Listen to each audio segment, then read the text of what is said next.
Hi, I'm David Katzmeyer from CNET, and I'm standing next to the Panasonic TC-P55ST50. This is a 55-inch plasma TV. This review will also apply to the 50, the 60, and the 65-inch member of the series. It doesn't come in any sizes smaller than that.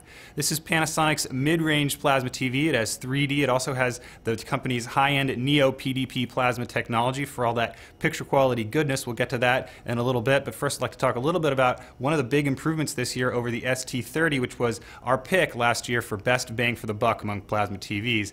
That's the styling. This TV has pretty slick styling for a Panasonic plasma. It actually looks almost as good as some of the Samsung plasmas out there, and that is a compliment. Around the edge of the screen, it's a pretty thin bezel. There's also this sort of acrylic border. The bottom edge is a little bit thicker, and there's a little bit of indent there to give a little bit of an accent. The TV is also thinner than it was last year. The stand, however, does not swivel. The set includes a VIERA smart TV functionality, which has all the usual apps: Netflix, Amazon Video on Demand, Vudu. There's also a couple of audio apps, including Pandora. There's a few additional apps. Panasonic did include the social TV app this year, which places Twitter or Facebook right next to the TV screen, so you can simultaneously watch TV and tweet if that's your thing. This TV does not have the higher-end touchpad remote. However, Panasonic reserves that for the more expensive VT and WT series this year.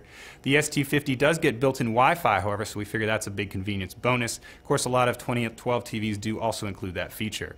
Compared to the competition, the ST50 has fewer picture controls than seen on a lot of the other higher-end TVs. It doesn't have the 10-point grayscale. It gets by with the 2-point. There's also fewer settings for color management, but on the flip side, we found that the presets were pretty darn good this year for the custom mode, and that's a big improvement compared to last year. Let's talk a little bit about picture quality now, which is the real reason why we like the ST50. This set has extremely deep black levels for a plasma. In fact, it's even deeper than last year's flagship TV, the VT30, by just a little bit. That deep black, as usual, adds to a lot of punch, a lot of perceived contrast, a great looking picture overall under all different lighting conditions. Speaking of lighting conditions, Panasonic did improve the filter on this TV this year. It actually rejects ambient light even better than before, which means that those blacks can stay deeper even in brighter lighting situations, which is, again, among the best we've seen on any plasma TV. The set also has pretty accurate color once you play around with the settings in the custom mode, so all told, we really like the picture quality of this TV.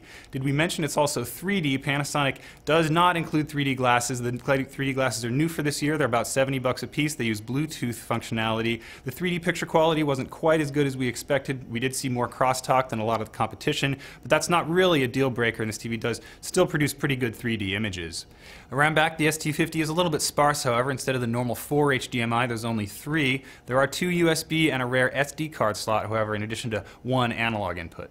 Of course, the real kicker on the ST50 is its bang for the buck. This TV does produce a very good picture for the price, and I think we'd be hard-pressed to see other TVs this year that can match its value proposition. And that's a quick look at the Panasonic TC-P ST50 series. I'm David Katzmeyer.